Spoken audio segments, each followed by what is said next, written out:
what if I draw Virgil and break the world record my first year? Dude. Talk about manifestation right there. Right there. I just had this feeling. I was like, man, Virgil's here. I was like, I'm going to draw Virgil. And at the time I was 18, like I've been on Ghost Town, but I've never been on nothing like Virgil. He's the most famous horse in the world. I hear Virgil, Rocker Steiner. And I was like, oh, here we go. I was texting with my buddy, Clayton Hibbler. Virgil's going to be at the Reagan rally. I was like, what if I draw Virgil and break the world record my first year?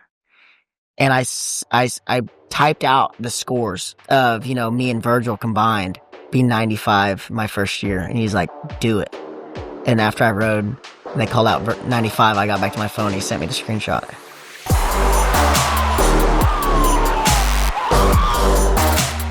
What's up, everybody? Welcome back to the Let's Freakin Rodeo podcast presented by Boot Barn.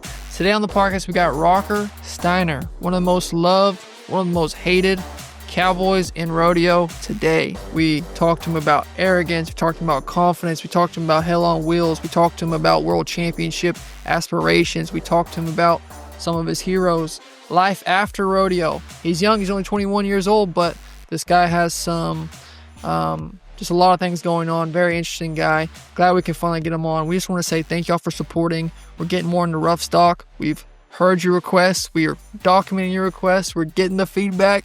We're implementing it. We wanted to highlight too that we are selling new merch on letsfreakinrodeo.com. All those proceeds go back to reinvest to more content, more videos, more interviews to tell the stories that need to be told in the Western industry. So we appreciate y'all support. We love y'all. Thank you. Let's get into the podcast. Don't get too controversial down there on that show, son. No shit. I feel like that's how we should start the podcast. Dude, because it's a problem. I'll be whenever I'm giving interviews and I'm thinking in my head while I'm talking, what am I going to say next? And it'll get to be a problem. Because most of my interviews, I'm literally talking. I don't know what I'm going to say. Well, what's up, Cole?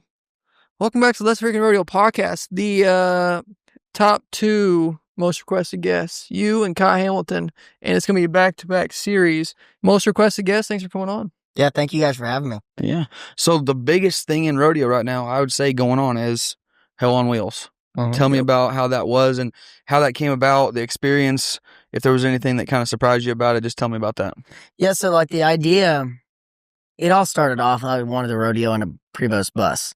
And I was like, I want a Prevost bus to rodeo in. And then the idea, I was like, man, I want to take a camera crew with me.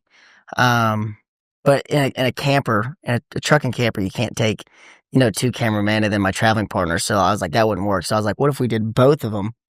And then I had this idea, just kind of messing around for the last couple of years. And finally, I told Jenna Moore, I was like, I want to do a series or something with a camera crew, my traveling partners, going down the road for a month or two and show everybody that has never rodeoed what rodeoing is like. And we made it happen. What do you think the feedback's been like? Have you been keeping up with it? I haven't kept up with it too much. I scrolled on the first episode. I scrolled on that one for a little bit and everybody loved it, man. It was actually surprising how much people loved it. And the first episode was really more of a 30 for 30 feel for the people that have never heard of me, don't know who I am.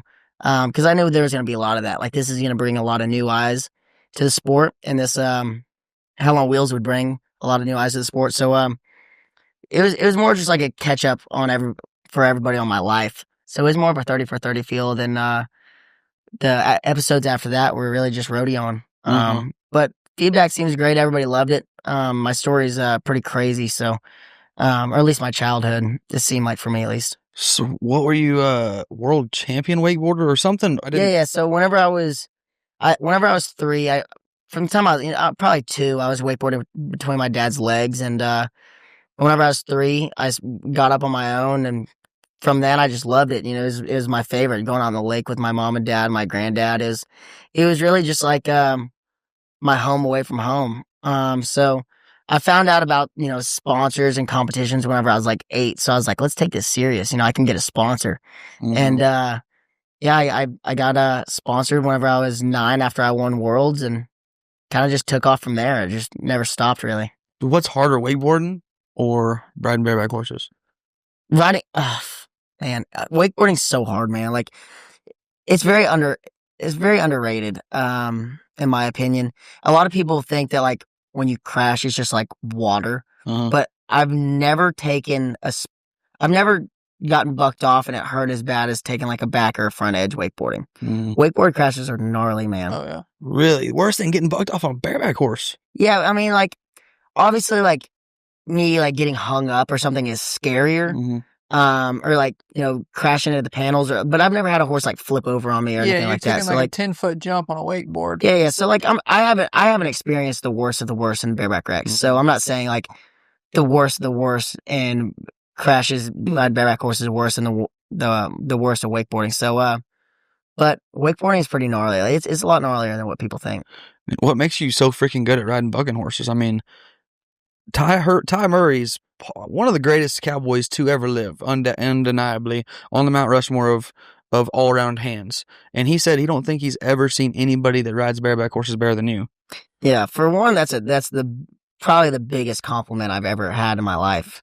And I've been complimented by, a lot of my heroes, but Ty's like my biggest hero of all time. I mean, from the time I was 2-3 years old, my mom would say, you asked me who's the king of the cowboys, and I'd scream Ty Murray. And I didn't even care about rodeo. I didn't even know anything about rodeo, but I knew who the king of the cowboys was.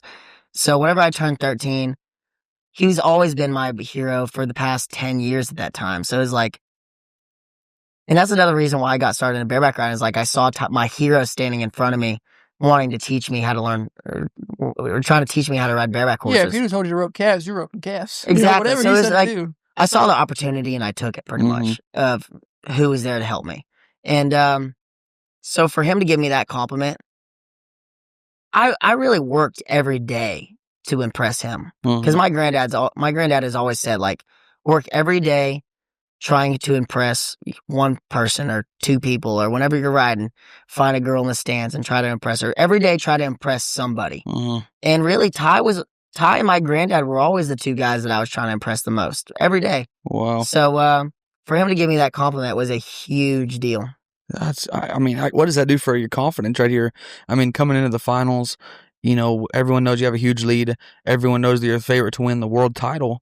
What's it like to hear your hero and the king of the cowboys say that to you? And like, I can't imagine what that could do for your confidence.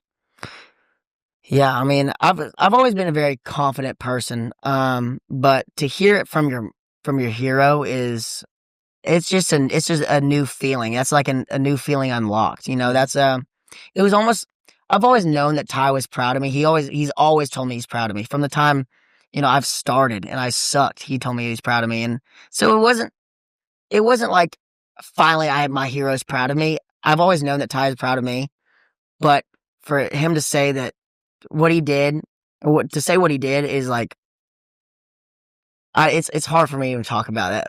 It's a big emotion for me. That's awesome. What are you, 21 years old? 21. 21. Finally. I know, right? I've been 21 for about 5-6 years. That's what I was saying. You've been about 21 or 6 months away for about 6 years, but documentary couldn't have come at a better time, given that you're number one in the world, given your favorite to win the gold buckle. That kind of all culminated perfectly. You couldn't really have predicted that. Obviously, you wanted to dream it up, but it's worked out perfectly. 2, what we're talking about with Ty Murray, him saying, I don't think anybody's ridden barebacks better than Wrangler Steiner. You're 21 years old. Do you want to, it's like, how do you keep this thing rolling? You're almost checking off all these big boxes. Obviously, you got to check off that gold buckle, but like, this is a lot happening just this year. How do you feel like longevity wise, maintaining this? Man, the biggest thing for me is like, I'm not as good right now as I'll be in 5 years. You know what I mean? Like, and that's my mentality, is like, I'm not there yet. I'm not as, am I number one in the world? Yes. But am I as good as I want to be? No. It's like playing golf. It's like you never shoot your perfect round until you hit 18 hole-in-ones in a row. You know what I mean? So you can get better all the time. Pretty good analogy. Wow, so I was curious. That was one of my questions, though. Coming like the infamous Sid Steiner wins the world, never really craves it again, and that's not how you feel like you're gonna be. Obviously anything could happen, but of this point, you're talking about 5 years in advance being a better bareback rider than today. So that's your mentality, kind of where you're at right now. Yeah, exactly. I mean, there will never be 100-point ride in the bareback riding. It's never going to be perfect. That's why I love it so much. He's like, there's always room for improvement. And that's why I think, I can keep this going for however long I want to keep it going, because I'm not done. In wakeboarding, I quit because I stopped wanting to learn, and everybody got better than me, and I was finally like, screw it, I'm done. Mm-hmm. So that's what I learned from wakeboarding and coming into rodeo. Like, I'm not done learning. Like, I to this day, I'll call Ty and be like, hey, what's going on? Because everybody has that, 3-4 rodeos in a row during the summer where you feel like you suck. Yep.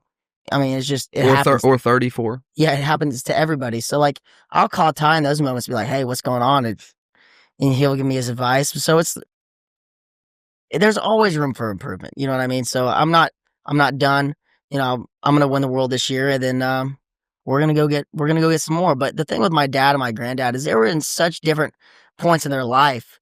You know what I mean? They were married and, had their first kid and had their second on the way, both of them. Mm-hmm. So I'm a single guy.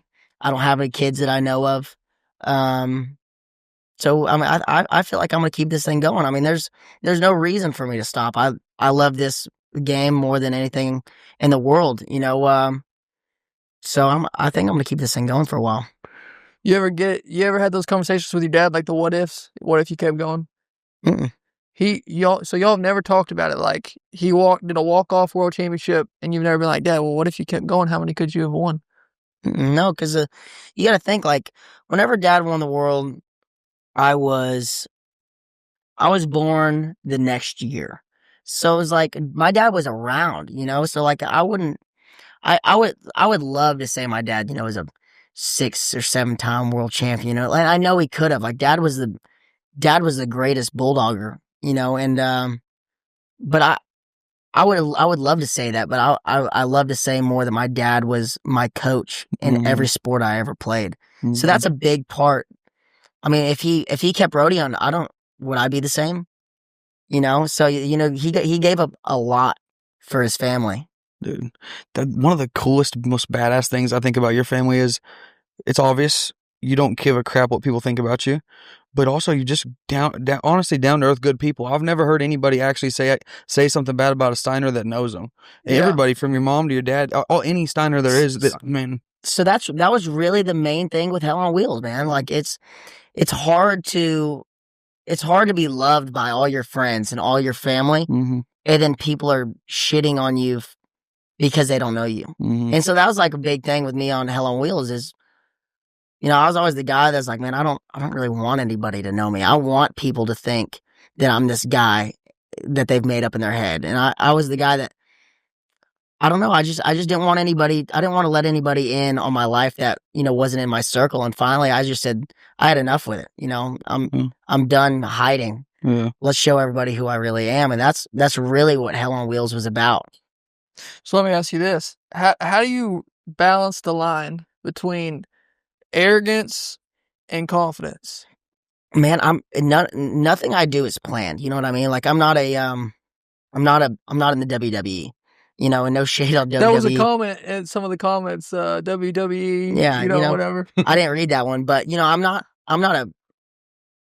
a fake character. Whatever emotion I'm feeling, I'm going to let it roll. If it's good, bad, funny, whatever it is, it's coming out of my mouth. Mm-hmm. And sometimes it makes people mad. Sometimes people love it. And I don't know. It's just, I can't, it's not like one day I wake up and I'm like, man, I'm going to be cocky today. Mm-hmm. Or, I'm going to be humble today. It's just like, hey, whatever emotions come out, let them roll, and it's, I don't know. Do you feel like you're a respectful person? Look, I might be a little cocky every once in a while in the arena, but outside of the arena, I'm a completely different person, really. If somebody comes up to me and they're a fan and they, are being cool and they show respect, I'll show them more respect. Like, I'm a very respectful person in that way. Yes, sir, no, ma'am, that kind of deal. But if somebody comes up to me and being disrespectful, I'll get disrespectful, What's up, guys? We're going to take a quick break from the podcast to tell you about the presenting sponsor, Boot Barn. Boot Barn. You can't go wrong with Boot Barn. From head to toe, they got everything you need. BootBarn.com. or 475 locations from coast to coast. They got everything you need. Great customer service. Boot Barn feeds America, protects America, and serves America. What you got for me, Cole? You just like time year, anything in between. Boot Barn has everything you could possibly need. You know the saying, you know the lingo. I love our family. They support our industry. They sponsor over 600 rodeos a year. They support us. We need to support them. They stand for our morals, feed America, protect America, serve America. That's a company we want to be affiliated with. If it's Western, Boot Barn's got it. If they don't have it in store, they'll have it online. Go to bootbarn.com. You can shop from your phone. Thank you to Boot Barn, and thank you to our listeners. Let's get back to the podcast. You got Wasey Shala here, winning the world. He's winning the world in the bull riding right now. You ever rode bulls? Ever thought about it? No, my grandma wouldn't let me. Really? Yeah. Because Bobby, your grandpa was a world champion bull rider, right? Bull rider. So he was bull rider. Your dad was a steer wrestler. Mm-hmm. Did your grandpa ever think that you were gonna be one, or did he just listen to grandma? No, but I know if I wanted to ride bulls, he would have been fired up. I know he would have. But my dad and my grandmother just never wanted me to ride bulls, and I know this is gonna be a controversial statement, but I seriously guarantee if you give me, I'm going to say a year riding bulls, I think I can make the finals. Cole's checking the camera right now. But I'm honestly would not bet against that. I really wouldn't. You give me a year, say I get on 10 bulls a week for 365 days, and I have to ride, say, 35% of my bulls all year long. Yeah, I would not bet against it. I'm not gonna lie, but wow. So I mean, would I ride bulls? You're built perfect to be a bull rider, or no? Everybody tells me, Rocky, you need to get on bulls. Why don't you get on bulls? I'm like, hey, if you talk my grandma into let me get on bulls, I will get on whatever and whenever you want me to. Anytime, anywhere, I'll get on whatever. But you have to talk my grandmother into it first. Obviously, number one in the world right now. You've been dominant since I've seen you, last 3-4 years. Mm-hmm. Were you always kind of the best of the bunch? Were you always leading the pack? No, I mean, whenever I was, I started getting on when I was 13, almost 14. And then, I really didn't get good until I was, 15.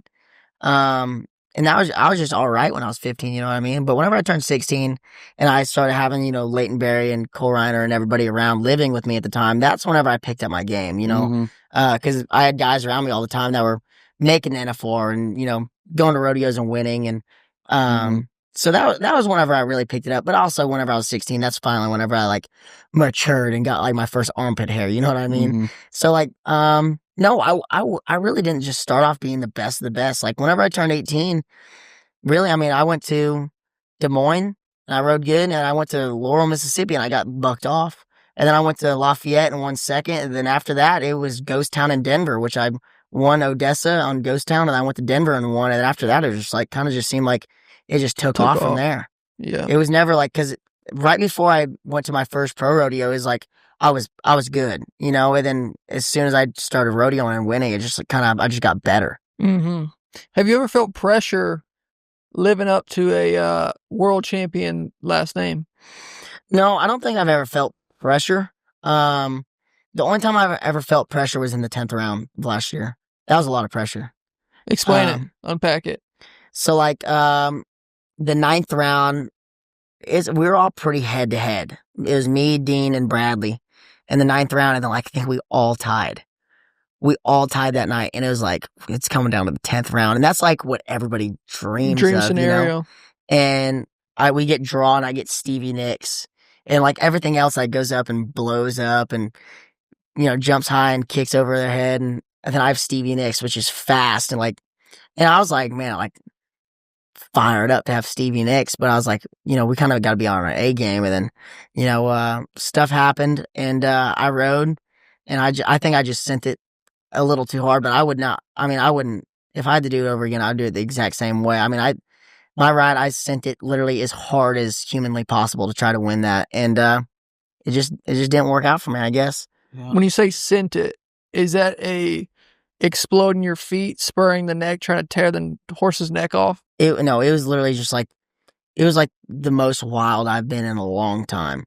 And not exactly the perfect horse to get wild on, but it was like, hey, I mean, world championships on the line. The last thing I'm going to do is, hold on to this thing for 3 or 4 seconds and lose it from not trying, or trying to be safe. Like if I'm going to lose it, let's lose it getting wild. Let's not lose it trying to be safe. You know what I mean? When you say getting wild, I mean, break it down for me. I'm more of a calf roping fan, getting in the rough stock more. Is it throwing your head back? Is it feet higher? Well, like, I mean, Tim O'Connell, right before I rode, said it perfectly. He's like, he needs to hold on to this horse, and hold on to it for, 2 jumps and then, get started slow. Gotcha. And then he pretty much said it's his to lose, pretty much saying he's going to do what he wants. Yeah. And first jump, we let him rip all the way to my ears pretty much, and it never stopped. And then, probably 9 seconds, a hand came out, blew out at Stevie Nicks and landed on my head, and got up thinking pretty much like, I think it's over, and then they didn't know who won it for 10 minutes. It's like the hardest 10 minutes of my life, dude. Yeah. Did you think you did, or you didn't know? I mean, I thought I did. But the average, like I wasn't an average. So like I was trying to do the math in my head. And I was like, gosh dang, I only graduated 4th grade, So like, I saw that on the web here. I was researching you and getting ready and getting prepped. And there was a quote from him. What are you talking about? School? I don't do school. You're a homeschool kid, huh? I mean, so like whenever I started homeschooling, it was because I was in Orlando, half of the year anyways, wakeboarding. So like whenever I started getting homeschooled, like I was gone a lot of the times, but like whenever I was home, supposed to be doing school, I made it pretty hard on my mom, who was my teacher. And then finally she just said, F it. Like, whatever. And my dad told me, he's like, hey man, like, I just want to let you know, like, I'm pulling you out of school. And he's like, I could be ruining your life, just so you know. He's like, so, work hard enough that you don't, prove me wrong, make me look like an idiot. So every day it was like, don't prove dad wrong, that's a big thing, I mean, what if I just turned out to be, some regular asshole, made my dad look like an idiot? I can't do that. I think that may be the hook right there. That may be the hook to get us into the podcast right there. That's a one-liner. That's crazy. Yeah. But you were talking. What if I was just a regular asshole? No, the part about he said, I pulled you out of school. Don't make me look like an idiot. Now he's about to be a world champion. You know what I'm saying? Or he's favored to be a world champion. Look, I mean, like, my dad, from the time I was, born, I was with him every day. I mean, he's my best friend to this day. But I mean, from the time I was born to 16 years old, I mean, I spent every day, every hour with him. Like he was my friend. And the last thing I want to do is make my dad look like an idiot because he took a chance on me. I mean, whenever he pulled me out, it wasn't. But my thing is, like, whenever he pulled me out, like, I wasn't some like antisocial weirdo, like I had shit going on. Yeah. You know what I mean? So when he pulled me out, like, it'd be different. Like, you don't want to just pull your kid out just to pull him out and, see what happens. So like, I was a little bit different, but I mean, every day whenever I was getting on bucking horses and, working out, like, it was all for one, I don't want to go back to school, because what else am I going to do? You know what I mean? Yeah. Like, I knew I wasn't going to be big enough to play football. Yeah. And, I didn't like baseball that much. I was good at it, but I didn't like it that much. But, so it was, every day I worked out, every day I got on, it was really just to prove my dad, right. Wow. So you got on bucking horses like pretty much every day throughout those years when you're 16, 17, 18. How many bucking horses were you getting on? So whenever I was like 13 to 14, I was getting on probably twice a week, 5 horses a day. And whenever I say 5 horses a day, like, they weren't like, it was like ponies and, stuff like that, and small horses, and nothing that was too wild. But every once in a while, they would give me these nice little hoppers, and I would go out there and spur them, and I think I was the best in the world. And all of a sudden, my granddad would run in, like, our stud Chrome, or, a horse that was pretty much going to make me seem like I sucked, and it knocked my confidence down. And then I'd go back up and I'd get on these hoppers, and then they'd throw a bucker in there and I'd get bucked off, and I'd be like, man, I suck. So I would get on 5 horses a day, twice a week. And then, once a month they'd throw a bucker in there, and I would think we got to get better. Like, I don't have it made. So they did it exactly how I would do it with my kids. Really? Yeah. So, it wasn't, a lot of people think that I was just getting on these hoppers all the time, and I was like, just cruising, but I would get on buckers and they'd throttle me, and I'd be like, man, I got to get better, So You said with your kids, would you like for your kids if they wanted to do rough stock, like if they wanted to ride bulls or ride bareback horses? How do you feel about it? I don't even want to think about having kids right now. That's true. You're talking. You brought up kids. I don't know. I don't think so. Yeah. I mean, it's not that I think that they're gonna get hurt or it's nothing like that. It's just I don't know. I don't know. I think I would want better for my kids than I have, and I have it great. Don't get me wrong. Like I would not change my life for anything. You mean like the money or? No, it's just I don't know. I just my thing is like whenever one day I do have kids, whatever the hell they want to do, I'm 100% in. I don't care if they want to play pickup sticks. Mm-hmm. Let's go. But we're gonna be the best at it, whatever it is. Dang right. That's an interesting question. You just made me think of 21 years old. You have $1 million career earnings so far, yes? Mm-hmm. I mean, and thank the Lord that bareback, you just have that Capri camper. So all you guys gas money, you don't need no horses. You got rough stocked if you want to practice on. Those are some expenses. Got a nice house right here. What is it like being a millionaire career earner at 21 years old? Hey, you can make $1 million in rodeo, but you don't have $1 million. Yeah. You know what I mean? So it's like, hey, that stuff goes pretty quick, especially I heard Conor McGregor say this, and it's exactly me. He said, I have a unhealthy habit of spending money, but I have a healthy habit of making it. And that's exactly how I am. I do love to spend it, but I also know that all I have to do is go to about one rodeo to pay for this. Yeah. I seen a picture. It literally said, I think it was some fan posted, hanging out with Rocker Steiner, 21-year-old millionaire. It's like you have won $1 million career earnings, but it ain't like you have $1 million in the bank at a given time, I mean, I'm not saying that I don't, but not from rodeo. The money, I mean, it's also inflation. Everything's going up, but I mean, it's great because, you're going to rodeos that, they're like, hey, next year we're doubling our money. And it's like, oh my God, they're going from 10,000 added to now they're $20,000 added. It was like, well, I'm not missing that, so all these rodeos are going up all year long. Heck, I think my dad made the finals last year, with like $60,000. Unbelievable. And now, like, if you win $60,000, I don't even think you're getting to go to Houston. Probably you know not. What I mean? No, not in the calf rope, but I don't think. It took 128 this year. And heck, the top 5 are over 200,000. What are you at? 303. Regular season earnings record, right? Mm-hmm. Yeah, I knew that. I knew it was right over 300. Yeah, so like rodeos, I mean, all the time are going up. You know what I mean? So you could win 500. You could have a $200,000 NFR and win $500,000 this year riding bareback horses. No, we're going over 200. You're going. So what are we looking at? 600 for the year? I'm saying with your regular season. I'm saying what are we going to end up with on December 15th or whatever it is? I don't know. I want to get out. This is a far stretch, and it would be hard to do, but I would do anything for 7 rounds. 7. If I could win 7 rounds, if I won 7 rounds, I think I might have to retire. You can't beat that. What are you gonna do? Don't speak that. And then you're gonna do it, and then you're gonna have to. See, that's called the law of attraction. Yeah. Yeah. I'm telling you, I say things and they just come true. 300,000 earnings right now, coming into a huge payday coming December. Then you think of sponsor. You're one of the most sponsored athletes in PRCA right now. When you think of pro rodeo as a business, are you starting to think like, man, I need help managing all these extracurricular things? You got Hell on Wheels, you got Boot Barn, you got sponsorships. Like, how do you juggle all that? Financial advisor or personal decisions, or what you doing? So I have a manager, agent, whatever you want to call her. Her name is Jessica Craven, and she's the best.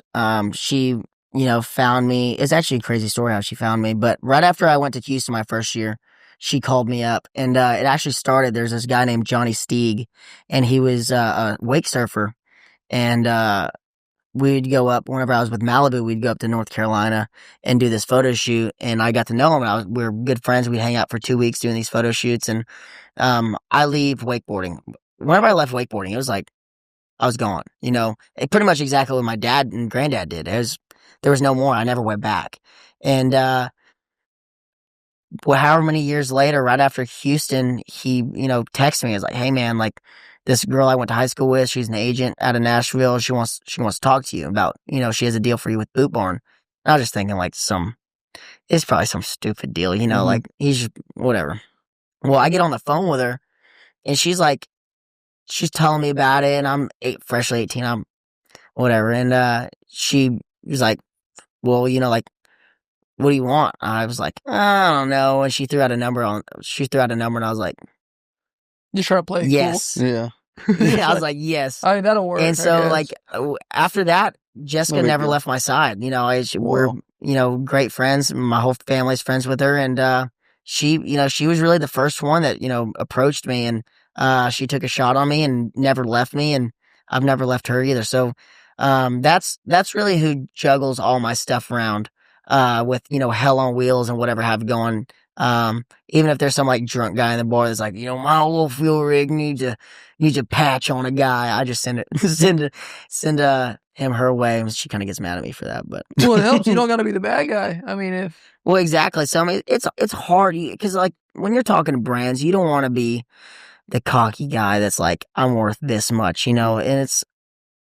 I don't know. It's they make life way easier, and she really takes a weight off my shoulders. Her and my dad. Her and my dad are talking, all the time about what's going on, what's going on, And sometimes I have to ask them, like, "Hey, what's going on?" Because they know, and I don't. They don't let me in on it. So that's how I was trying to schedule this. It's like, talk to them, blah blah. Let me talk to this agent. Rocker's just straight chilling. That's Let me know. Just tell me what I got to do this week, baby. So that's exactly like, because like my main focus is like riding. Like I show up, nod my head, I win, and I get paid. Like that's what I do. I don't want to think about everything else. Just tell me where I'm going, and I'll go. That's exactly how I am. And even with rodeos, because my dad enters me. That's nice. So I don't know where I'm. People be like, "Hey, what's your schedule this week?" I'm like, "Hey, Dad, what's my schedule this week?" Just tell me where to be, baby. Exactly. So like, Dad tells me where to go. I show up, I nod my head, and I win. And it's just. That's awesome. They really make my life way easier. You know what I mean? If I had to do everything, dude, I would be a wreck. I would. That's one of the questions too, because clearly there's something to learn from. Let's just use Wrangler Steiner as a case study. For example, you're at the top of your game, and the brand deals, the extracurriculars are also at all-time high. And for a lot of people, that juggling process is some never perfect it. And so it's interesting how you're doing that to. So, like, whenever I got pulled out of school, my dad, probably the best thing I've ever been told, Dad told me, he goes, "Hey, you don't have to be the smartest. You just have to know where you're dumb and where you're smart." I know that I'm not great at juggling brand deals and juggling, signings and all the stuff. So I know where I'm dumb. And I know they can handle it way better than I could. I know I'm smart in the arena. That's my deal. You know what I mean? Like the owner of the company doesn't just always run the entire. He can't do it by himself. Yeah, you got to hire people that are smarter than you. Coming into the sport, 18 years old, 19 years old.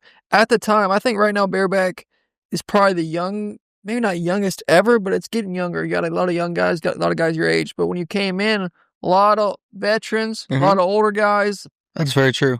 What was that like? Man, it was my first finals. Like, it's so weird that I can like tell like guys like Wasey. I'm like, my first NF4. Like, it was way different. Is it gonna be number 4 for you? 4. Yeah. So great. Whenever like a senior in college, Wasey left the door open. There's flies in here. Anyway, my first year, freaking Okies. The youngest. I want to say the youngest guy above me was Cole Franks, and he was 22 at the time. I was 18, and so he was the youngest guy ahead of me. And then it seems like now there's 18, 19, 21, 22-year-olds going, and it's me, Sam, Bradley, Jess. Me, Sam, and Bradley are under 22 years old. Yeah. You know what I mean? And whenever I came in, it was like, middle, like Jess Pope was young. You know what I mean? Now Jess is going to be, I want to say like the second oldest. How old is he now? Third oldest.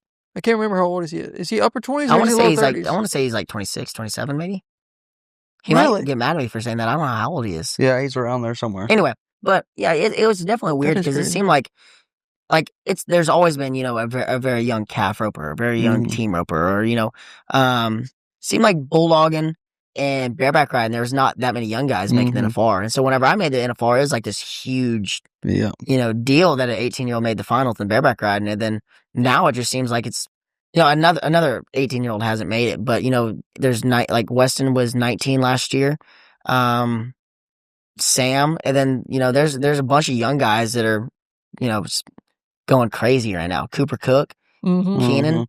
So there's a bunch of young guys after me that came up, and I feel like whenever I showed up and I, made the finals, I feel like it was finally like a sense of like, young guys can make the finals. Like, let's go, because there's been so many guys that like turn 18 and they'll hold on to their permit for 4 or 5 years or go to college or, and then finally that like I showed up and they're like, we can do it. You know what I mean? Yeah.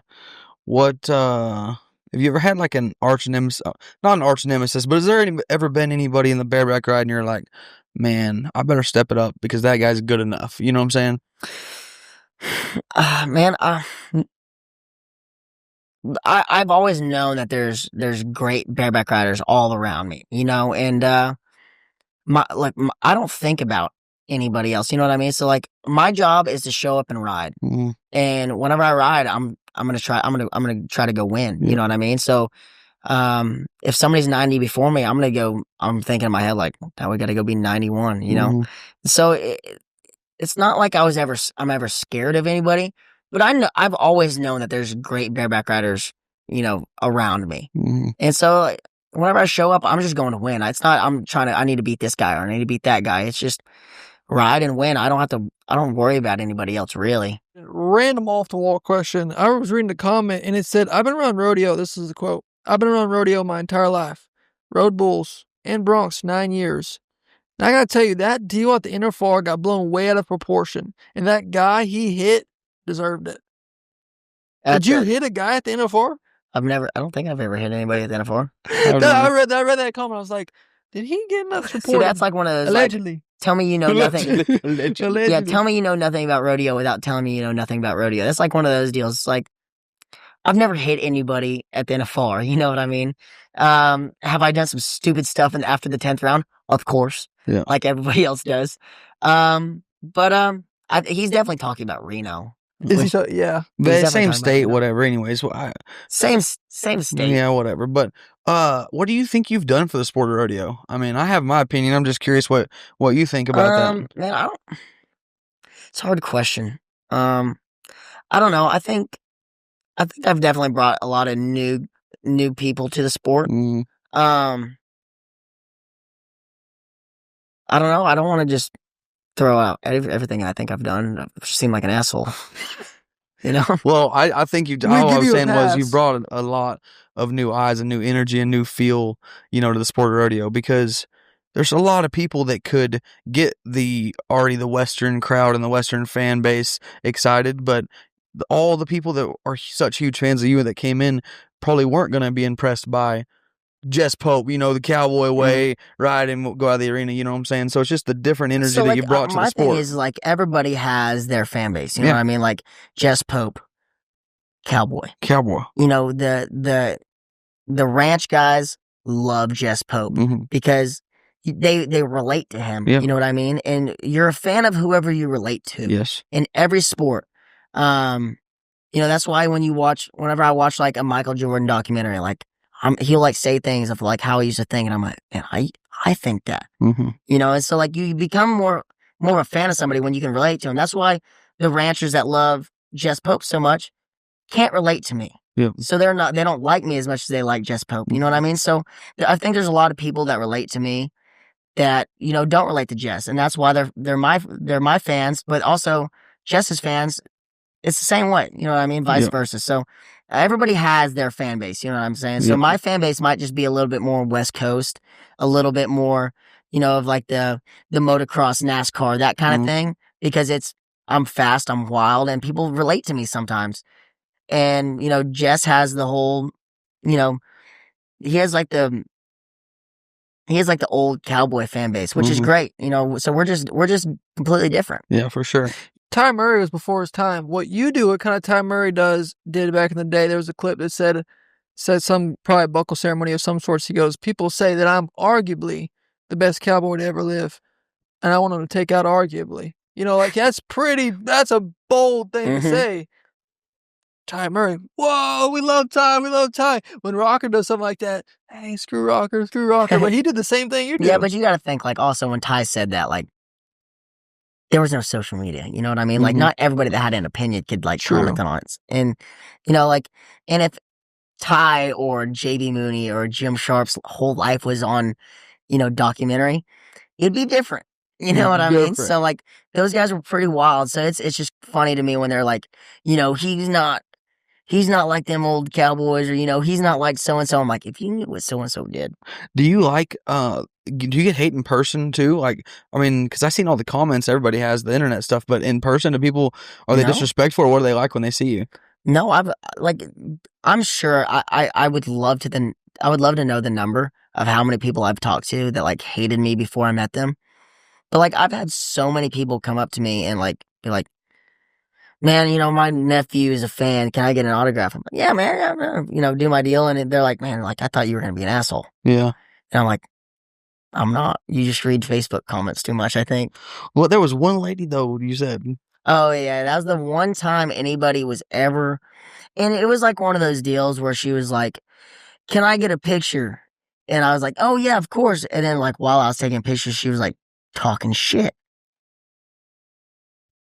And I was like, I've never had anybody. Like, you're sitting there, like, posing, and she's just mouthing. Oh, yeah. She's like, I forget what she'd been saying. She was talking shit. You ride Broncs like and and anyway, so, like, I get done taking the picture, and it was like, she was just doing one of those things where it's like, I'm acting like I'm playing with you, but I'm not. You know what I mean? Like, those people that were like, hey, stop being an asshole. They're like, oh, I was just joking. One of those people. Yeah. And she was calling me. She's like, oh, you're so little. But pretty much I was like, you know, you want to call me, you know, little. I was like, why don't you step on the scale? And she was so bad. And she's like, Zeke Thurston's going to kick your ass at the NFL. And I was like, Zeke Thurston's a Bronc rider, dummy. You're talking to the same event. Yeah, so whatever. I mean, I was having a little fun that night, and she was really saying some bad things about me. I can't say them all, but she was really saying some bad things about me. I didn't like it very much. So what's the favorite horse, your most favorite horse you've ever been on? My favorite horse I've ever been on? Dude, I loved Yippee Kibitz. Really? That was my favorite horse. And sadly, that's the horse that has died that I, like, whenever I heard it die, like, I felt something. It hurt. But dude, every time I got on Yippee Kibitz, it was like 92. It was like syrup and waffles, dude. Syrup and waffles.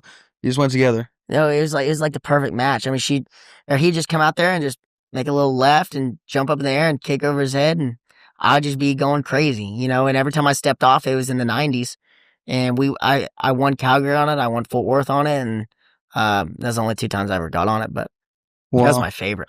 Is there a style, like, in these bucking horses that you definitely know that, like, fits you? Like, when you get this certain type of horse, we're winning the round. Yeah. Like, my favorite style of horses, like they're like the Yippee Kibitz style, and like Virgil is completely different. You know what I mean? Like, Virgil's jumping up in the air. He's strong coming down, a lot of drop. And then Yippie's just jumping up in the air and just the nicest thing to ride and fast. And my thing on Yippee was like, nobody can go faster than me, you know? So, like, every time I got on Yippee, it was like, how far can I how far above my rig can I get my feet, and how far can I come out? And then Virgil is just like, you know, we're jumping up so high and dropping so hard. I can't do what I want to do on Yippee. I can't do what I do on Yippee on Virgil. You know what I mean? So I would say I like the Yippee Kibitz style, where we're jumping up in the air and snapping fast. That's my style. Or like the Native Lights horse at Cheyenne, where I was 92. Like that kind of style, where we're, you know, just, it feels like just dropping up from underneath me. That's my favorite. So when you draw a horse that's like Virgil style, do you tell yourself, okay, make sure you don't lift your legs as high, or make sure you stay You're definitely smart? I mean, yeah, you got to be smart. You know, I can't ride every horse how I want to ride. You know what I mean? So, like, a strong eliminator, Virgil's not exactly an eliminator. It has eliminated me before, but you can't expose and come up to your rigging as far as I want to on a strong horse, but like a Yippee that's just super nice. Oh, dude, I can have so much fun on Yippee. So if you ever get bucked off, it's probably because you kind of were a little too aggressive for that style, or like just a little bit ahead of it on that. In 2025, you got on Virgil again this year, didn't you? Last year at Pinoca. So what you got? Didn't you get? So you got bucked off, and then you rode him and redeemed yourself, correct? No, so I rode him my first year in June at the Reagan Rally. Gotcha. So I rode him. Was 95, set the world record, and then a couple months later, I rode in Cheyenne, and then I had Virgil the next day, or that day. So we flew up to Helena, and I got on Virgil and was 92. That was the most nervous I've ever been until I drew him the third time. You have the world record right now? 95? Mm-hmm. How did we not research that? You didn't know that? I did not know that. I was easing into it, baby. I was not know. Yes, I did. I was easing into it. No, you put that on. We're 44 minutes. I was easing in, baby. World record? Yeah. And I went to Houston, made the short round, or the 4-man, blew out my knee, had to take off a couple months, or a month, and then I went to Clovis, knee was still messed up, and then my next rodeo after Clovis was Elizabeth, Colorado, and I felt so good. And I went up to Darby, picked a horse called Boozy Beaver that just kind of just was okay, and then I made the short round, and I just had this feeling. I was like, man, Virgil's here. I was like, I'm gonna draw Virgil. And at the time, I was 18. Like I've been on Ghost Town, but I've never been on nothing like Virgil. He was the most famous horse in the world. Mm-hmm. And they were calling out names like, so-and-so, you got this. So-and-so, you got that. And I hear Virgil, Rocker Steiner. And I was like, oh, fuck. I was like, oh, here we go. But it's so funny because probably like a week before, and I don't know why, but it seems like every time I call something, it just happens. But I was texting with my buddy, Clayton Hibbler, and he sent me a screenshot after I rode Virgil, but the screenshot said, I was like, Virgil's going to be at the Reagan Rally. I was like, what if I draw Virgil and break the world record my first year? And I typed out the scores of, me and Virgil combined. And I was like, be 95 my first year. And he's like, do it. And after I rode, and they called out 95, I got back to my phone and he sent me the screenshot. Dude. Mm-hmm. Talk about manifestation right there. Right there. I ain't talking about that peach fuzz. Goosebumps the law of right attraction. There. No, that's poor journalism on our part. What the hell are you talking about? I talked about style of horses, favorite one he'd ever got on, easing into world championship talk, son. Mm-hmm. What the hell are you talking about, Cole? But it was just so wild to me because, like, you got to think, like, there's so many guys, and it's like the normal thing. Like, you rodeo a couple years, and, that's something you dream of, and that's something people wait for. And, it happened to me my first year. Mm-hmm. So you got to think what happened to me in my mind whenever that happened. Like, I was on top of the world, dude, because I went from not being able to rodeo because of my knee, and then I went to, 2 rodeos. One I've almost died, and the next one I rode good, and then I set the world record. Yeah. So it was like, man, I am going crazy right now, And it wasn't, but I was like, there was a bigger goal. Like whenever I set the world record, it wasn't like my dreams are made, I'm done. It wasn't like I'm gonna stop working now. It's make the finals, win the world as a rookie. Mm-hmm. And but whenever I set the world record, that was, and it meant way more to me that my granddad was in the arena, my dad was in the arena, and like they ran up to me. I have a bunch of cool pictures of me and my dad and granddad hugging, and it meant a lot to me right then. And people ask me all the time, would you want to break your world record again? And of course I would want to break my world record, but like, man, that's a once in a lifetime deal. Mm-hmm. And if it never happened again, I'd be completely fine with it. Yeah. You know what I mean? That was one of the best moments of my life. Because as soon as they called out 95, I was like, it's a fucking world record. Because I was just happy I rode it. I thought I was going to get thrown Was it 94 and a half before that, 94? Oh, it was 94. There was a bunch of 94s. I've never seen a 94 in person. I think I've only ever seen 93 and a half. Mm-hmm. So, yeah, I mean, that's up there, dude. When you think about like the best moment of your entire riding career, would they go there or round wins at the NFR, American Houston? I mean, you've won so much huge crap, but... Dude, I'm going to say Houston. This year. That was a pretty good interview afterwards. I will say that. Man, like, because like I haven't seen it. it was just every moment built up that made Houston so special to me. And I'm not saying like it's like by far the big, like my favorite moment. I've had so many great moments, you know, winning Calgary with only my granddad there. Because I was 18, my granddad came up there with me because my dad's not allowed to be in Canada. Still. Anyway, he was wild back. He was wild back then. Anyway, He's banned from the country. they didn't like his boxing record. Anyways, me and my granddad, you know, go up to Canada, and it's just him and I standing in a hotel room, and you know, it was just special whenever I won it. You know, it wasn't like I had a bunch of people around me. It was just me and my granddad. So that was very special to me. The world record, you know, I've had so many special things, but like this year, coming off, because you've been having hell at this point, right? Staying during healthy and Houston. stuff coming into Houston this year. So I went to Vegas last year, second round. Obviously, I got fucked up and you know, blew my hand out. My hand was seriously twice the size as it should be. And you know, it was hard for me because I felt like everything I've ever dreamed of was slipping away. You know what I mean? So, coming off of that, you know, reserve world champion. God, I hate when they announce that. But anyway, I came home and honestly, I threw my rigging bag in the closet and I didn't look at it. You know, the first time I ran my hand in after Stevie Nicks was right before Fort Worth. You know, and I was hurt, got bucked off.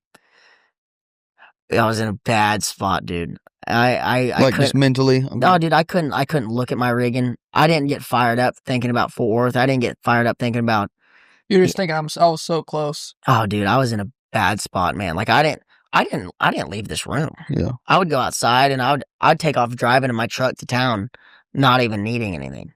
You know, I wasn't hungry. I didn't need anything. I just take off driving to town and get there and be like, what the fuck am I doing? I was also heavily concussed. Wasn't exactly in the right mind frame, but went to Fort Worth and I wasn't excited to ride. I wasn't craving it. I couldn't close my eyes and envision the perfect ride like I always do. You know, it wasn't like I was, you know, calling my shots like I always do. You know, I'm going to be 90 tonight or whatever. Like, it wasn't like I had no heart for rodeo, you know, and I went to Fort Worth, got bucked off. It was like 74 points or whatever. I won $125 just for staying on. And then I went to San Antonio and I got a little bit more fired up. Still, you know, hand was not right. And, then I came back home and I was pretty much like, is this it? You know, am I done? And that's really whenever I finally just said, fuck it. I got on Facebook. And I had long hair, his bleach blonde. Like, dude, I was in a bad spot for a little second. But there's like comments and it's like, he's done. There's no more Rocker Steiner. All this stuff. And I was like, and I got on peptides for my wrist because I literally couldn't squeeze my hand at Fort Worth or San Antonio. And I was like, dude, I'm going to get healthy. I started working out hard, got my hand right, headed to Houston. I was like, I'm going to win Houston. I have to. It's like, I have to win Houston to be where I want because every year it's like I go to Fort Worth, I win Fort Worth, and I do to go to San Antonio or win San Antonio. And then I go to San Angelo and I don't win anything. Of course, they hate me there. Hey, anyway, careful. It's our hometown. I know, I'm sorry. San Angelo Rodeo does not like me. Anyways, but whenever I was driving to Houston, it was like, I'm going to win Houston. I have to. And you weren't in the top 50, right? I had $125 just because I stayed on at Fort Worth.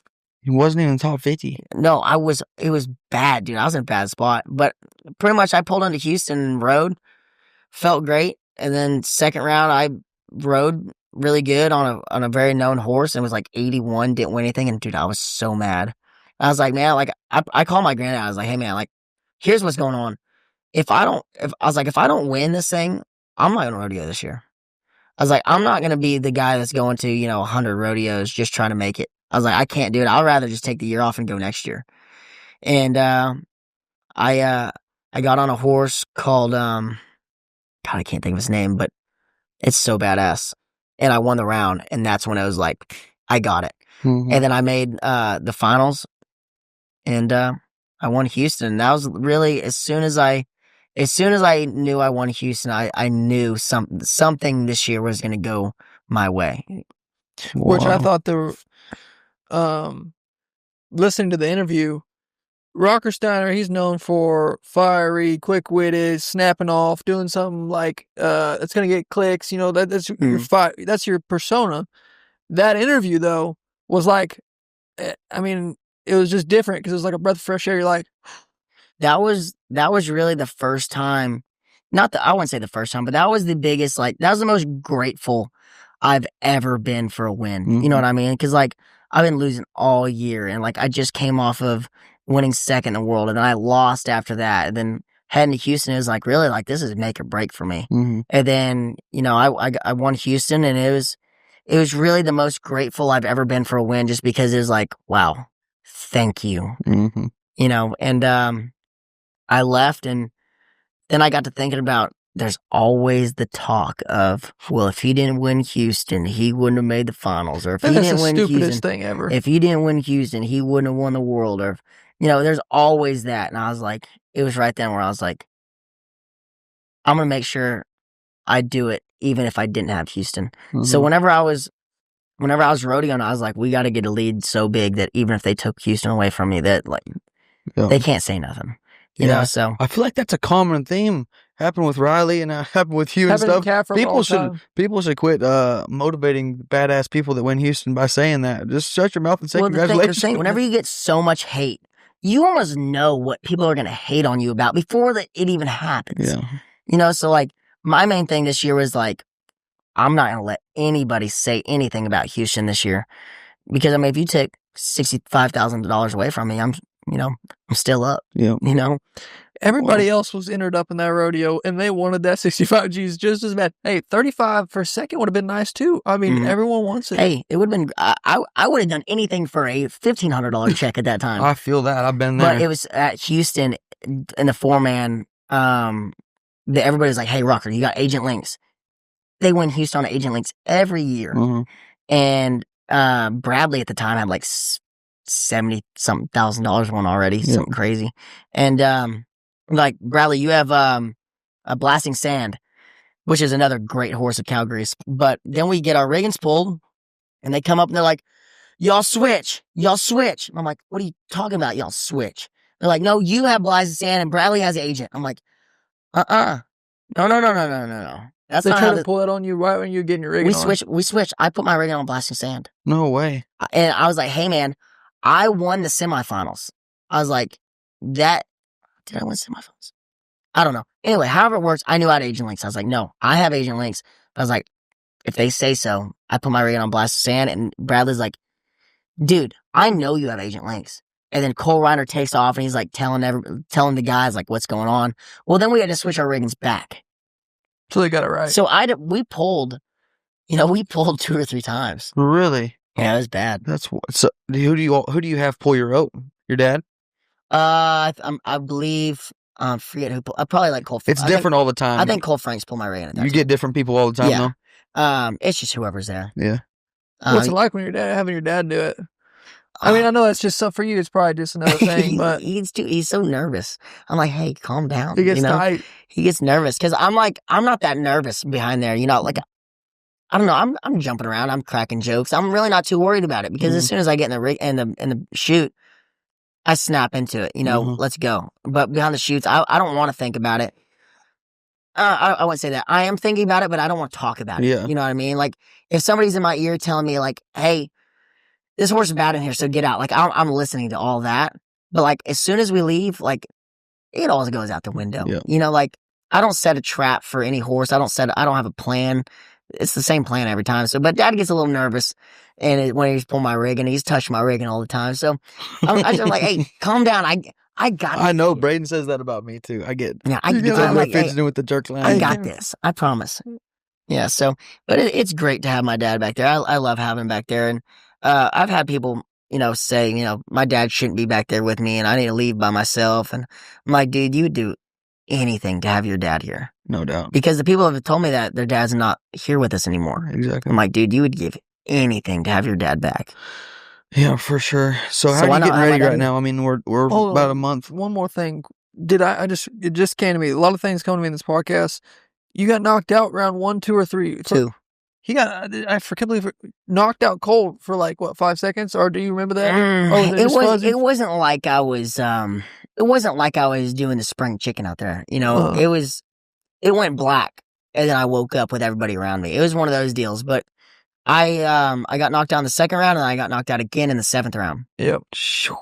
That's probably why you were driving to town, not literally, knowing why you were going. It was bad. Like, I got home, and I was like, I swear to God, I'd be in my head going, who the fuck are you? Dude. Like, I would ask myself that after question round 2 100 times a day. No, whenever I got home after the finals. Oh. Well, I'm playing, I have that clip because I was on the floor right there, and you got bucked off face plant, right? Like 10 feet from me. Yeah. So I just play that clip real quick for the people. But yeah, perfect. Yeah, that was man, and it's like nobody's ever seen me get bucked off like that. And that's how I played my case of I went black. Yeah. As soon as that horse, because whenever that horse was just standing in front of the chutes, it was like, it was not hard. There's nothing hard about it. But as soon as we took a right, it's just something happened, and I woke up on the ground, and I got up, and then yeah, it was a bad day. That was a bad night for me. So you got like a month until the NFR. What are you doing? Are you getting on any horses? Or I know you're working out and stuff and keeping your mind right, but like, are you going to get on any bucking horses to get ready, or you just... Oh yeah, I'm going to get on 10 horses before the finals. Kind of in between now and then? Yeah, so starting November, I'll be getting on, we'll probably get on once, twice a week, maybe. Gotcha. 1-2 horses a day, maybe. Just nice horses, just to pretty much check out, my rigging and my glove and make sure everything's right. That's what more getting on, because I know I could go to the finals and do it right now. Maybe not right now. I've had a few happy dads, but it's just more trying, like, get my rigging and everything right. Gotcha. So, thinking about turning out of the season to probably going to win a gold buckle. But I do want to clarify, I was looking at the standings. $100,000 lead is the exact number you have. I don't want to just, my journalism here, my sports reporting here, it ain't over until it's over. The thing is, like, my thing is, like, it's not like I'm going into the NFR thing and like, oh, I got it. You know what I mean? Like, there's so much money to be won, and the average pay is $95,000 this year. It's not like this is over by any means. Yeah. I mean, 15 can come from behind if I don't have my, P's and Q's in line. Yeah. So it's not like I'm showing up thinking I got this thing made. We're showing up like we're in 15th hole. Yep. You know what I mean?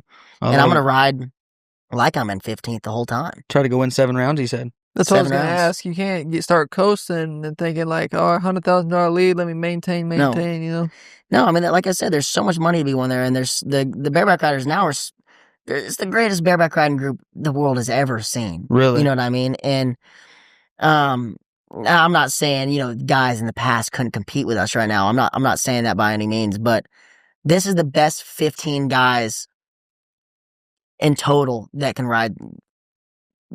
Every guy at the NFR this year. You're saying the most amount of talent throughout 15 guys that the world's ever seen at one time. Every guy at the NFR this year can win the round. It's going to be exciting watching. It's going to be good watching. You got any horses that you're planning on getting on? I'm going to win the world on Nightcrawler in the 10th round. Oh, man. I've heard that name. Nightcrawler, and they go twice at the finals? Like twice. Some horses go once. Really? Some horses can't take 2. Some horses will get cut if their trip's not very good the first round. So, but mainly every horse goes twice. Will Virgil be there this year in the Bronc ride? Bronc ride. Are they switching him back? He won the halter in the Bronc ride. No way! Horse of the year in the Bronc ride this year. Mm-hmm. It's unbelievable. Yeah. Someone's winning a lot of money on that horse. So I mean, Virgil. It's like I think 3 horses have done that. So Virgil's going down as the greatest horse. He's been the best in the bareback and the saddle bronc. Yeah, I think he's won 2 halters in the bareback ride and 1 halter in the Bronc ride. See, the thing about it though is there's the blue shirt bonus, there's the red shirt redaction, we'll call it. Then there's the Virgil. I've never heard that one. Then there's the Virgil bonus. Okay. Red shirt redaction, is that actually a real thing? I feel like it should be red shirt reaction.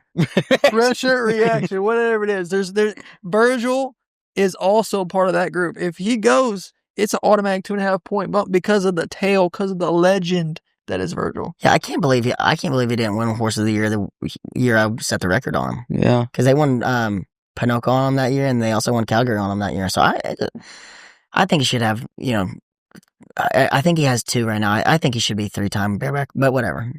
Wow. So they only go, like, do they declare that, like, Virgil's going to go in the Bronc riding this year or the bareback riding this year, or can he do both throughout the year in the same year? As long as they have their 7 trips or whatever it is throughout the year, they can go either or. Got it. But bareback riders have, first call on horses like that, I think. Oh, really? But if there's a Bronc that's, say, Womanizer for example, if Womanizer gets 7 trips in the Bronc ride and the Bronc riders don't take it to the NFR, we can take her.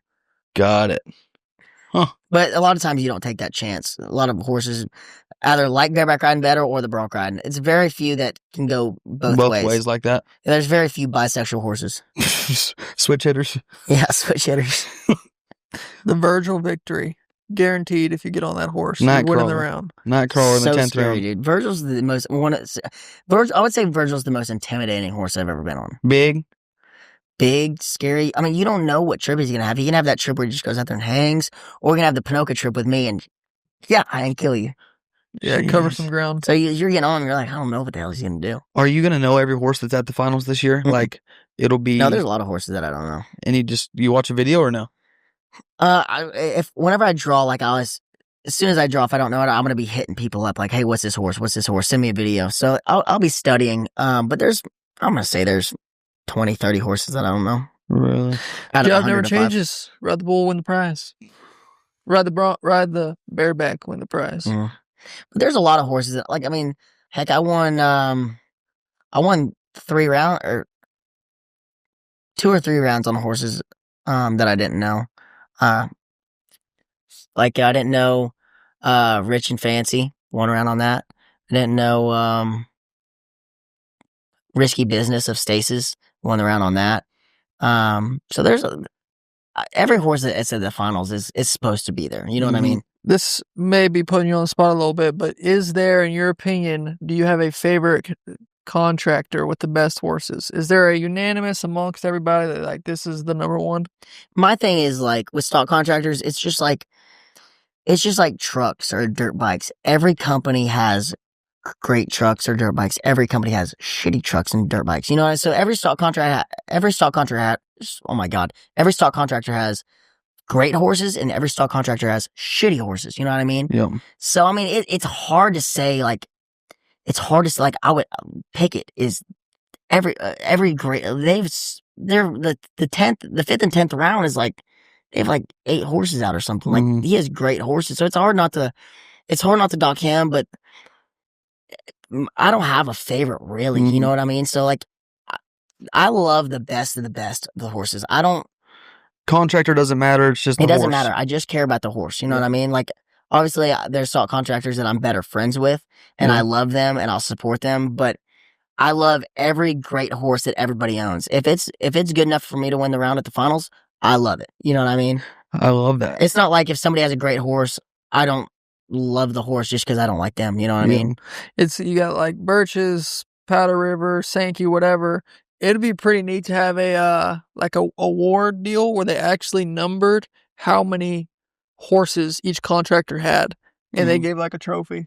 I mean, obviously, it'd probably be a little. It'd have to beat Calgary, huh? They have so many dang horses. Calgary. They don't have that many going this year. I don't. Oh, they don't. Colin has a lot. Frontier has a lot. They should give out an award for that or something. I mean, no shit. Yeah. Wasn't your grandpa? Wasn't he a stock contractor? As soon in 73, when my granddad won the world in the bull riding, my great grandfather Tommy stepped away and was like, "Hey, you take it over." And so he wasn't really a part of it as much anymore. I don't think. I mean, obviously I wasn't around, but I'm just saying what I've heard. But then my granddad took over, so I don't know exactly what year Leon Coffey came into work for them. Got it. But I know that they kind of gave him his break. Okay. Free little spotlight for one of my favorite restaurants in the world. What's your favorite thing to order at Steiner Ranch?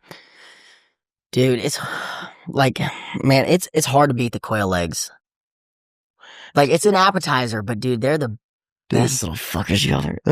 Honestly, that's the only quail I've ever had that I liked. Steak, I would say it's hard to beat, like, because there's like the filet that's like a classic, and then you can get the ribeye, you can get the smoked ribeye, or you can get like the porterhouse where you get like a New York strip and a filet at the same time. Same time? At the same time. Really? I'd die for the lobster mac and cheese, man. It's unbelievable. It's hard to beat the lobster mac, too. Man. So we get the lobster mac and the quail legs. Dude, I'll get too full to even eat my steak.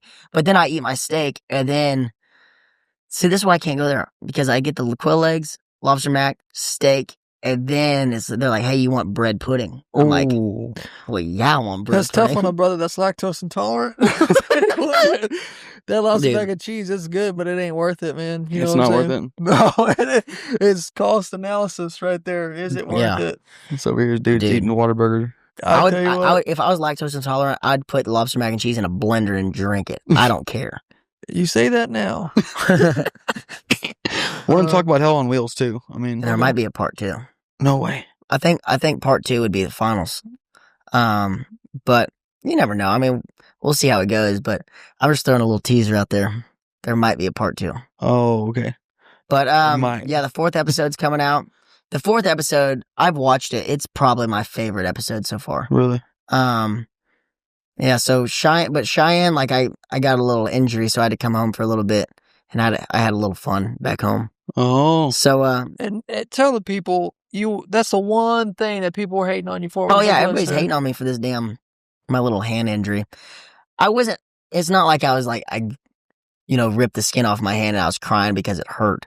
I wasn't even crying. I wasn't crying. I was pissed off because it's a pain in the ass to ride with because. That's right where my rigging goes. So whenever I'm riding, like... Your whole grip down right there? Yeah, it just pisses you off the whole time. Oh, it's just a big... Because I dealt with it last year. It's a pain in the ass. We haven't asked... Okay, so we used to get into this greatest of all time talk a lot. We have now learned that we usually stay clear of that because there's a lot of passionate individuals, old school, new school, and the likes. But I don't want you to give me your greatest of all time. I want to give you, like, if you had a personal Mount Rushmore of your favorite bareback riders, you don't even have to go off a skill or who... statistically is the greatest, but your personal favorite Mount Rushmore. So like as a kid, my Mount Rushmore was like, just bareback riders? I mean, yeah. I mean, who, you got some calf ropers in there or what? No, he's probably his dad or grandpa, surely. I would say, let's just do rough stock. Okay. I would say like my guy, whenever I was growing up, I loved Willow. Wow. Willow, Ty, Ross Coleman. Is there 4 on Mount Rushmore? Fuck. Can I do 5? You didn't take his. What was that? You can do 5. History. And like, dude, Clayton Bigelow, so fucking good. And that's hard because I have so many favorites whenever I was a kid. I would say I'm gonna put Ty at number 1. Number 1. I mean, you can't. And then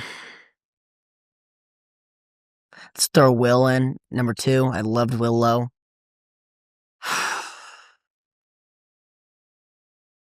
Ross. I loved Justin McBride. I'll be honest, you screwed yourself doing rough stock because there's so many names now that you gotta put in there. No, Justin McBride was PBR, right? PBR. Yep. And then I'm gonna go.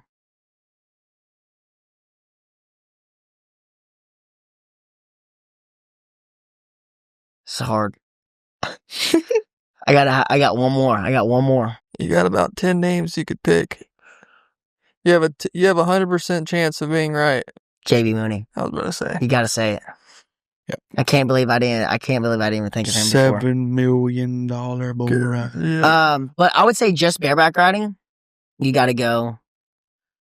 Will Lowe, Tim O'Connell, Clayton Bigelow. I hate to say it. You gotta throw Casey in there. Oh, got to 100%. Right? Yeah. 6 gold buckles. Am I at 3? 4. That's 4. Yeah. Will, Clayton, Tim O'Connell, Casey Field. What? You have. Yeah. I mean, you got to. Who was a guy that you watched growing up, like stylistically, and then you were like copy him, or did you just do your own deal? Or whenever I was growing up, it was a lot of Casey. But whenever I really started to look at it, I loved the way Clayton Bigelow rode. And he still does ride great. But like whenever the year he won the world, that was like I was like, that's how I want to ride. You know what I mean? He's built the same as me, and it was just like that's how I want to ride. Yeah. But whenever I was growing up, like it wasn't like I just watched one person. I was like, I want to just ride just like that guy. You know, I took everybody that I loved style, and I just like kind of just made it into one. You know, I watched 3-4 guys every day, 100 times a day, and I just kind of just like try to morph myself into all of them. Wow. But it's hard to name a Mount Rushmore. I mean, there's so many great bareback riders, and there's so many people that I looked up to as a kid that maybe weren't great to me whenever I grew up. That's hard to put them in there. But you can't say that some guy's not great just because what he said or what he's done. So yeah, that's my Mount Rushmore, I think. There you go. Well, I'm sure one of these days we'll be talking to somebody about if Rock or Steiner's on that Mount Rushmore of bareback riders. So maybe one day. Well, I'm gonna be curious whenever I do step away from rodeo. Because like I can't see right now the impact that I've made, so I will be curious to see one day like what I've done, and I think that'll be the breath of fresh air for me. So I hope it's a big impact. I hope that I make this sport great. I think you just need to keep on rolling, son. Kids that are in elementary right now, when they're 18, 19, 20, making their first NFRs, that's when you'll be able to tell it. The next generation, they come up and they'll be like, well, who's, they'll say Rock, or they'll say all these bunch of different names probably. There's a bunch of great ones, but that's what. Yeah, but like I want to do for rodeo and for kids and for, the next generation what like Ty Murray did. Ty Murray was everybody's guy. Like that was, like I want to be like Ty, and I'm not. I talk about Ty, so much, but really that's what he is for me. I want to be the Ty and the JB, but I don't know. I'm very curious to see. And I'm not in a rush to live, my life, the next 20 years in 5 seconds and wake up and, be, 40 years old or whatever. But I'm very curious to see how far rodeo goes, and I hope that my name is a part of why it's so great in 20 years. Let's freaking rodeo, son. We got to end on that. Thanks a lot for coming on, man. Thanks for coming on, bro. Thank you guys for having me. The most requested guest, the one of the biggest names in rodeo, Mr. Rocker Steiner. Thanks for coming on, man. Let's freaking rodeo. Bang.